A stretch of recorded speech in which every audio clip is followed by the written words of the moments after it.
guys, what's up? It's a new reading vlog. Hi, how are you? My name is Tina and I love to talk about books, obviously. And this is a very gloomy day, so sorry for the brimmer light. I tried my best. I wanted to start a new vlog because I've just finished this book, One Dark Window, which was on my September TBR.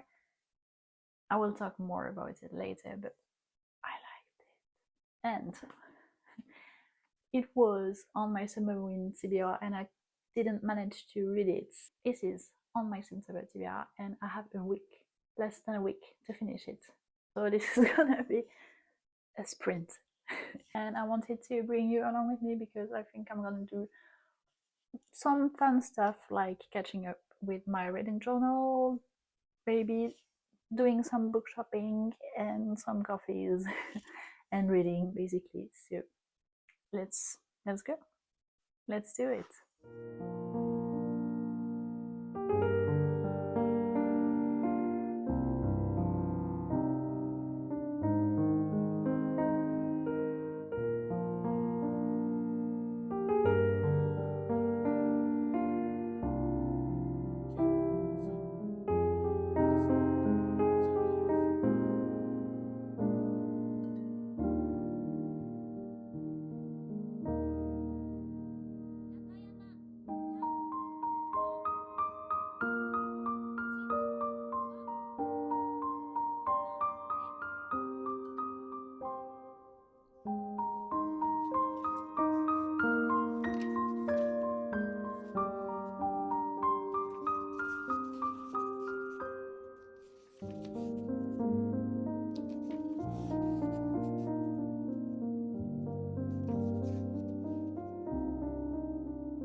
Hi guys, so this is another day. Sorry for the lighting, but as you've seen, it is such a gloomy day. So I have an update for you on my reading. I went to a comedy club kind of thing yesterday with a friend, so I didn't read that much. I've listened to my audiobook of Divine Rivals, and I've made some progress this morning into these violent delights. Around 50 pages into it, and I love it. How can I say it? In the prologue, we are told something that are going to happen. I don't want to say too much.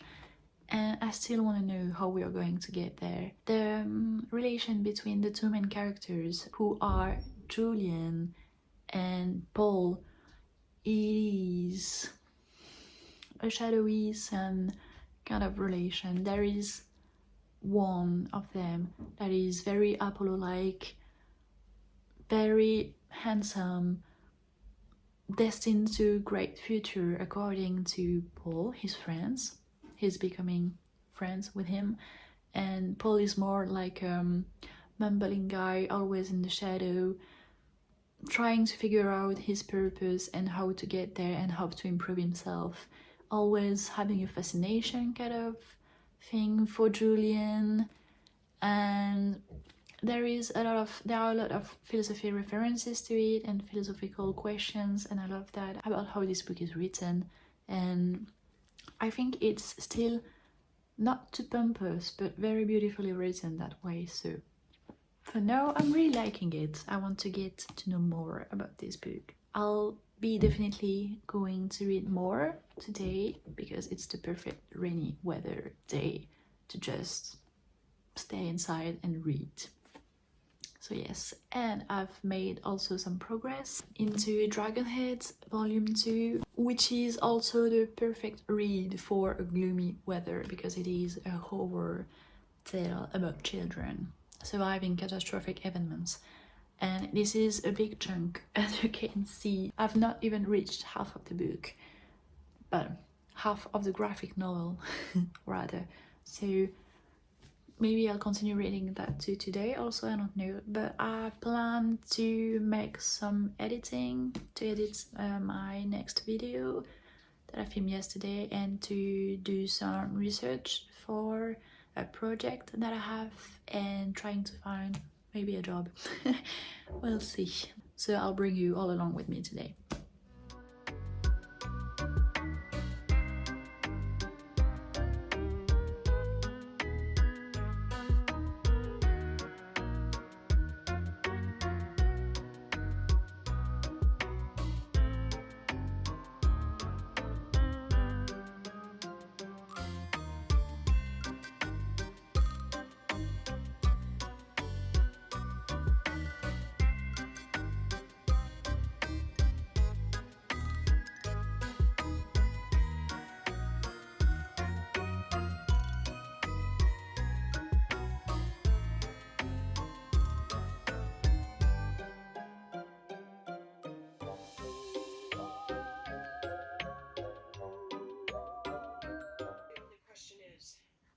Am I doing it alone? Did you ever steal a rug with Rory? Never steal. She's far too moral for that. You, however, vicious trollop. What's it gonna be? I should have my head examined. We'll make an appointment when we get back. You do know, in the course of one night, you turned me into an adulterer and a thief. I'll have you working at the chicken ranch by the end of the month. I cannot believe I'm doing this.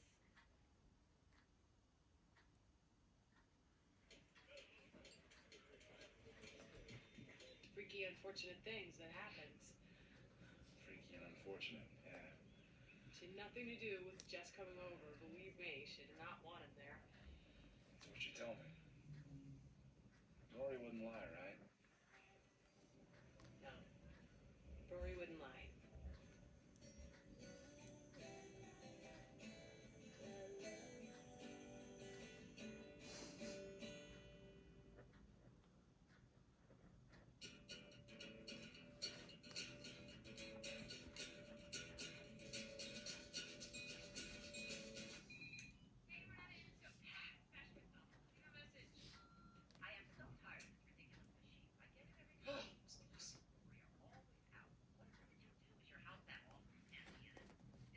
You know, actually, I forgot. What want us to acclimate to is for foundation and for you to judge. Treat her. The women in my DAR group are very picky.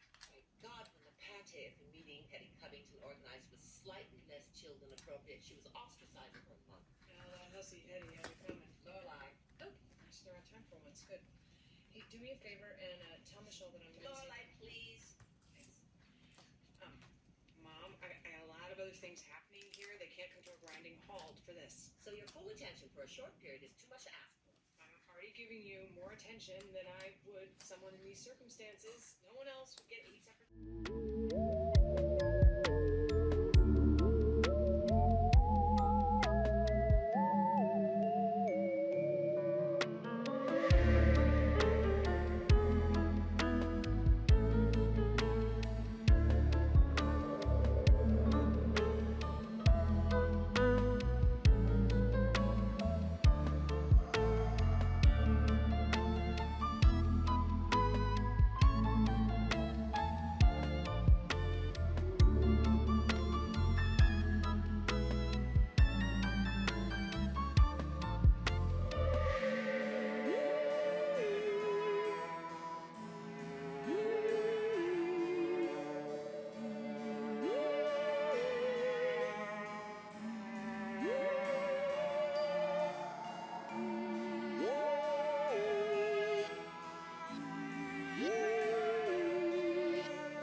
Thanks, what's up? This is another day. I have my pumpkin spice latte with me, so everything is well. And there is a plane.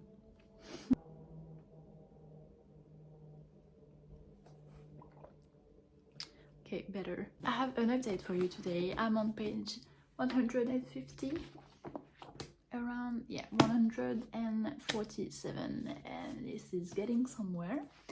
The relationship between Julian and Paul is getting weirder and weirder, and this is what I was waiting for, because obviously this book is about, did I tell you what it is about? It is about two students. They're meeting one another during a course, and for scientifical, like morality, ethical, scientifics research, something like that, if I understood well. And this is mainly focused on how the two evolve around each other, and mainly they evolve only with each other because they don't hang out with others' friends. And in the prologue we're told that they are doing weird stuff in the future, so obviously I was waiting for some weird stuff to appear, because now it was just some kind of weird fascination, but asymmetrical fascination, you know, because one is clearly above the other in terms of fascination. Because as I said, Paul is really in search of who he is. He doesn't know what is his place. He has a real bad image of himself, whereas Julian seems at first as the perfect student, very handsome, always studying, rich background, but some dark things are in them. For sure, and something dark happened. I reached part 2, and just before part 2 there is something happening, and I was just, my jaw dropped. I wasn't expecting this like this. Therefore, I'm really curious to see where it's going. The tone is sarcastic and is written in a dark humor also, and sometimes you have I mean, very random sentences, and next just a tiny splash of darkness and grimness, and I'm like, whoa, wow, okay. And the way it is written, I don't know, sometimes it makes me just cringe. The author loves to talk about the veins, the blue weird veins always popping out under very thin skin, and this is something that triggers me a lot. And he's also using metaphors such as he curled into himself like a spider dying. For me it is striking, you know. It is working on me, so for now I'm really liking it. Next, I finished Dragonhead Volume 2. This one is so much more psychological because the students that underwent a catastrophic event are meeting new people, and I love how, you know, that the only danger is not like catastrophic events like the world around you, but also people. You are waiting for people to help you, but sometimes they don't want to help you. And I love how the author is exploring this theme in this volume, but also I'm fed up with the fascination Japanese people have about women, dream about women, but in a sexual way. This was just this tiny point, but it also reminds us how, as a woman, you are in danger in some catastrophic events, so I'm not that picky about it. Still very good. I think I would give this one at least 4 stars, maybe 4.5 stars, because love also the teeny tiny bit of paranormal inside of it. That's good. That's really good. The plan for today is to read more. I finished editing my video. Also, I want to try to go to sell some books. I want to sell Sally Rooney, Normal People, because I didn't like it. I have also the trilogy of Lord of the Rings. I have another one, the collector one, and the one I have I bought it in some library in Porto, and they had only the two last volumes, the 2 and the 3. So I had to order the first one, but it's not the same size, so it bugs me a lot. So I'm just gonna sell them and keep the collector one. I'm gonna maybe do that and read for sure and spend some time with my boyfriend also. So let's do that.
Hi, hello!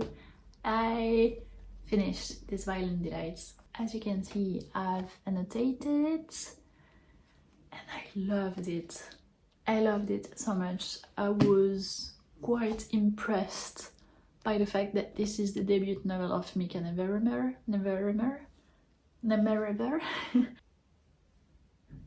The writing with the vivid descriptions, with the evolutions of complex characters, with the fact that there are so many beautiful metaphor, psychological subjects, also philosophical matters.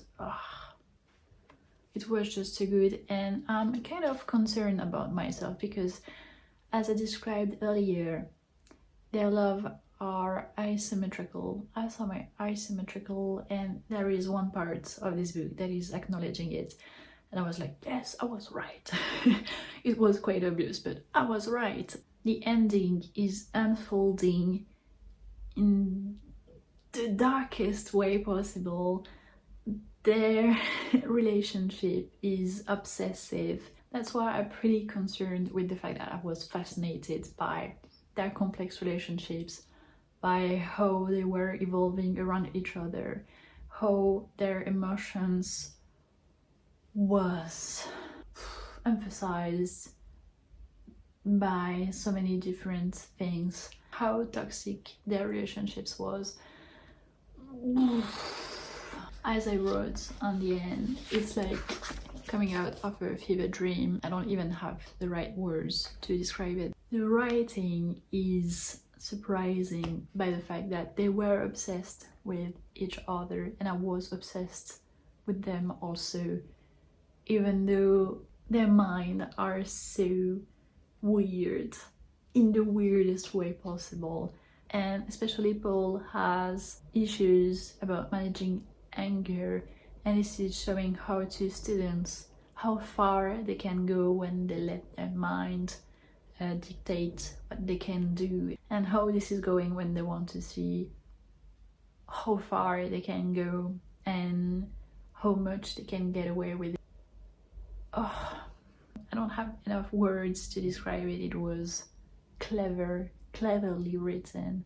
I'm just, I have to take some steps back to kind of process the things, but I know this is going to haunt me for a long time because it's just too much. It's too much, man. It's too much, but in the best way possible. So if you love queer literary fiction and thriller and psychological writing and vivid description, I swear this is for you. So yes, this is my last read for September because we are 30th September and now I'm gonna get into more spooky books like horror. I'm gonna end the vlog here, guys. Thank you for clicking and thank you for watching. As always, thank you for being nice also, and I hope to see you on the next video. Bye!